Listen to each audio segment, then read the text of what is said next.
देशों की बैठक के लिए प्रधानमंत्री मोदी आज पहुंचेंगे ब्राजील। चुनाव आयोग ने क्यों दिया महाराष्ट्र के पूर्व सीएम अशोक चौहान को नोटिस और यूपी के सीएम अखिलेश से फेसबुक पर किसने की गंदी बात। नजरें देश की बड़ी खबरों पर। ब्रिक्स सम्मेलन में शामिल होने के लिए प्रधानमंत्री नरेंद्र मोदी आज देर शाम ब्राजील के फॉर्टलेजा शहर पहुंच जाएंगे, जहां वो छठे ब्रिक्स सम्मेलन में शिरकत करेंगे। इससे पहले प्रधानमंत्री नरेंद्र मोदी ने अपने संदेश में कहा कि ब्रिक्स आर्थिक तरक्की, शांति और स्थायित्व को बढ़ावा देने का मंच है। 4 दिनों के इस दौरे पर प्रधानमंत्री के साथ वाणिज्य राज्य मंत्री निर्मला सीतारमण, राष्ट्रीय सुरक्षा सलाहकार अजीत डोभाल और विदेश सचिव सुजाता सिंह शामिल हैं। महाराष्ट्र के पूर्व मुख्यमंत्री अशोक चौहान के लिए नई मुश्किल खड़ी हो गई है। चुनाव आयोग ने पेड न्यूज के एक मामले में कानून के मुताबिक अपने चुनावी खर्चे की जानकारी देने में नाकाम रहने पर चौहान को कारण बताओ नोटिस जारी कर उनसे पूछा है कि उन्हें क्यों न अयोग्य घोषित कर दिया जाए। चौहान को नोटिस का जवाब देने के लिए 20 दिन का वक्त दिया गया है।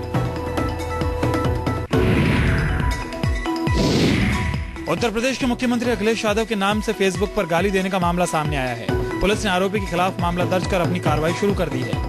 मुख्यमंत्री के नाम से गाली देने वाले इस वाक्य के बाद सपा नेताओं और कार्यकर्ताओं में खासा गुस्सा है और उनकी तरफ से मैनपुरी के थाना किशनी में दीप त्रिपाठी नाम के शख्स के खिलाफ रिपोर्ट दर्ज कराई गई है। हालांकि पुलिस अधिकारी कैमरे के सामने कुछ भी बोलने से बच रहे हैं। पटना से आनंद विहार रेलवे स्टेशन के लिए चली वातानुकूलित विशेष सुपरफास्ट गाड़ी रविवार को आनंद विहार स्टेशन की बजाय नई दिल्ली रेलवे स्टेशन पहुंच गई। यात्री तो परेशान हुए ही, रेलवे का सिस्टम भी पूरी तरह से ध्वस्त नजर आया। आनंद फानन में रेल अधिकारियों ने 8 रेल कर्मियों को निलंबित कर दिया। ये चूक कैसे हुई, इसकी जांच फिलहाल जारी है। रेलवे की ओर से आज से राजधानी दिल्ली से माता वैष्णो देवी मंदिर के आधार शिविर कटरा के लिए प्रतिदिन ट्रेन सेवा शुरू की जाएगी। वातानुकूलित सुपरफास्ट श्री शक्ति एक्सप्रेस नई दिल्ली रेलवे स्टेशन से शाम 5:30 बजे रवाना होगी और अगले दिन सुबह 5:10 पर श्री माता वैष्णो देवी कटरा स्टेशन पहुंचेगी। प्रधानमंत्री नरेंद्र मोदी ने गत 4 जुलाई को उधमपुर कटरा रेल लाइन का उद्घाटन करते हुए कटरा से पहली ट्रेन को हरी झंडी दिखाकर रवाना किया था। सीबीआई बॉलीवुड एक्टर और तृणमूल कांग्रेस के राज्यसभा सांसद मिथुन चक्रवर्ती से शारदा घोटाले मामले में पूछताछ कर सकती है। सूत्रों के मुताबिक एजेंसी ने पाया है कि मिथुन कथित तौर पर इस ग्रुप के प्रमोशन से जुड़े हुए थे। हालांकि ये पता नहीं चल पाया कि सीबीआई मिथुन का बयान लेने के लिए उन्हें कब बुलाएगी।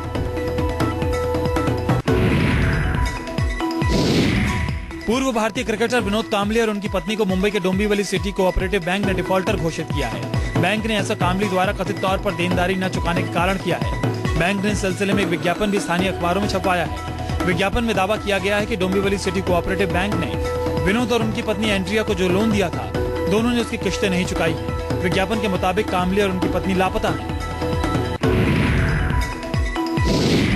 हैदराबाद में रेव पार्टी पर रेड को लेकर पुलिस ने अपनी जांच तेज कर दी है। पुलिस इस बात की तफ्तीश में जुटी है कि क्या इसके पीछे कोई संगठित गिरोह काम कर रहा है और इसके तार कहां-कहां तक जुड़े हैं। कल पुलिस ने पोल्ट्री फार्म हाउस पर छापा मारकर रेव पार्टी करने के आरोप में 26 लोगों को गिरफ्तार किया है। गिरफ्तार लोगों में 12 महिलाएं भी शामिल हैं। विश्व हिंदू परिषद के वरिष्ठ नेता गिरिराज किशोर का अंतिम संस्कार आज दिल्ली में किया जाएगा। गिरिराज किशोर का कल निधन हो गया था। विश्व हिंदू परिषद में वरिष्ठ उपाध्यक्ष के तौर पर उन्होंने लंबे समय तक अपनी सेवाएं दी थी। गिरिराज किशोर का जन्म 4 फरवरी 1920 को उत्तर प्रदेश के एटा जिले में हुआ था। वे विश्व हिंदू परिषद के संस्थापक सदस्यों में से थे। आज सावन का पहला सोमवार है। इसे लेकर भक्तों में खासा उत्साह है। देवालयों को भव्यता के साथ सजाया जा रहा है। सुबह से विधि विधान के साथ पूजा अर्चना की जा रही है। देश भर के शिव मंदिरों में भक्तों की लंबी लंबी कतारें देखी जा रही हैं। श्रावण माह में सभी सोमवार का व्रत रखने का विशेष धार्मिक महत्व माना जाता है। कहां भीड़ ने पीट कर ले ली पूर्व मंत्री की बेटी की जान, कहां मिली कुएं में लटकी लाश, कहां एक परिवार को बंधक बनाकर लुटेरों ने लूट लिए 45 लाख रुपए। राज्यों का अपडेट ट्रेंडिंग एट स्टेट में।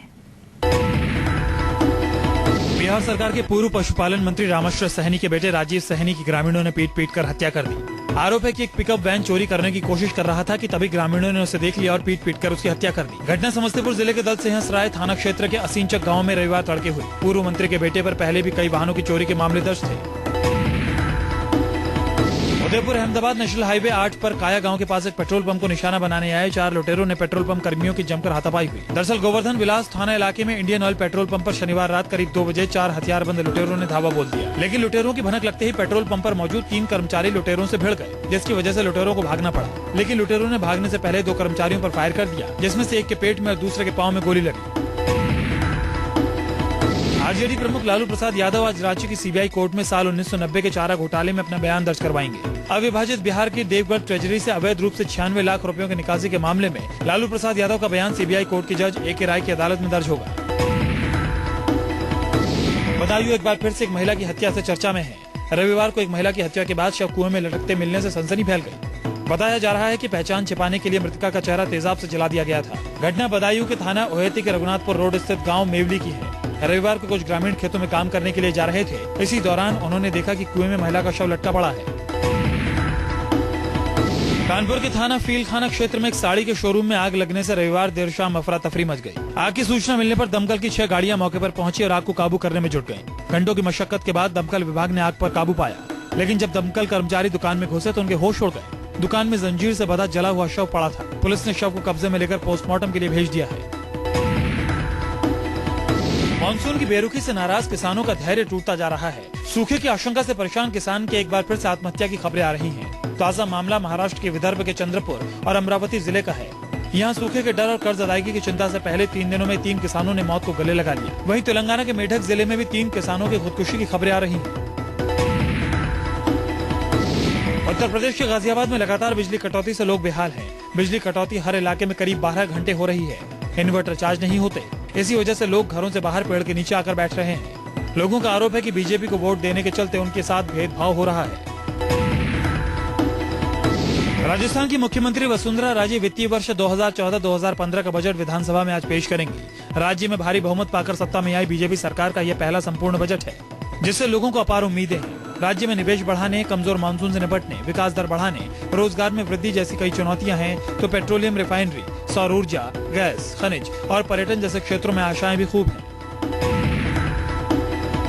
पुलिस की वर्दी पर एक बार फिर कीचड़ उछली है। मध्य प्रदेश की राजधानी भोपाल के काला आईपीएस अधिकारी पर जयपुर की एक महिला ने शारीरिक शोषण और ब्लैकमेलिंग का आरोप लगाया है। आरोप लगाने वाली महिला का पति भोपाल जेल में बंद है और भोपाल में एआईजी ने महिला की मदद करने के बहाने झांसे में लिया। जयपुर पुलिस ने मामला दर्ज कर जांच शुरू कर दी है। दक्षिण दिल्ली के वसंत विहार इलाके में रहने वाले एक शख्स ने अपनी पत्नी के ऊपर चाकू से कई वार कर उसे बुरी तरह जख्मी कर दिया। उसके गले को काटा और कलाई को, फिर खुद पर भी चाकू से वार कर लिया। दोनों को गंभीर हालत में एम्स ट्रॉमा सेंटर में भर्ती कराया गया है, जहां दोनों की हालत गंभीर बनी हुई है। बजट के बाद क्यों लुढ़क रहा है शेयर बाजार? गार से क्यों सहमे विदेशी निवेशक? देखते हैं बिजनेस जगत का हाल।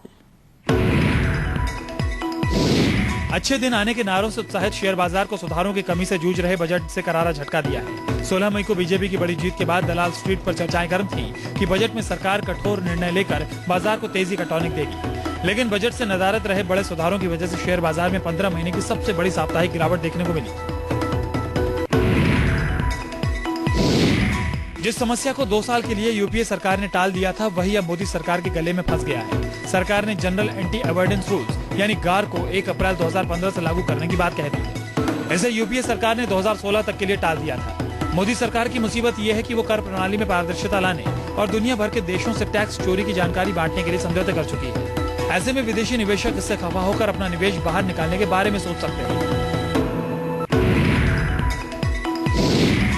बजट में सोने की इंपोर्ट ड्यूटी पर कोई घोषणा न होने के कारण इसकी कीमत में 800 रुपए का उछाल आ गया था, लेकिन घरेलू बाजार में सोने की कीमत रुपए की चाल पर टिकी है। जानकारों का कहना है कि रुपए में निकट भविष्य में मजबूती के संकेत हैं। दूसरी ओर जल्दी सोने की इंपोर्ट ड्यूटी घट सकती है। ऐसे में जानकारों के मुताबिक घरेलू बाजार में सोना अगले 3 महीने में 27,000 से 27,500 रुपए प्रति 10 ग्राम तक फिसल सकता है। अच्छे दिनों की उम्मीद में चढ़ा बाजार अब अपना रुख बदल चुका है। मार्केट के विशेषज्ञों के मुताबिक बजट में बाजार को कुछ बड़ा हाथ न लगने के चलते बाजार में मुनाफा वसूली शुरू हो चुकी है, तो वहीं विदेशी संस्थागत निवेशकों को फिर से गार का डर सताने लगा है। चना लंबे समय से अपने एमएसपी के नीचे कारोबार कर रहा है। रिकॉर्ड उत्पादन की वजह से चने की कीमतों पर दबाव देखने को मिला है। हालांकि अगले 3 महीनों में इसकी कीमतों में तेजी देखने को मिल सकती है। जुलाई सितंबर तिमाही में चना 3,350 रुपए प्रति क्विंटल तक जा सकता है।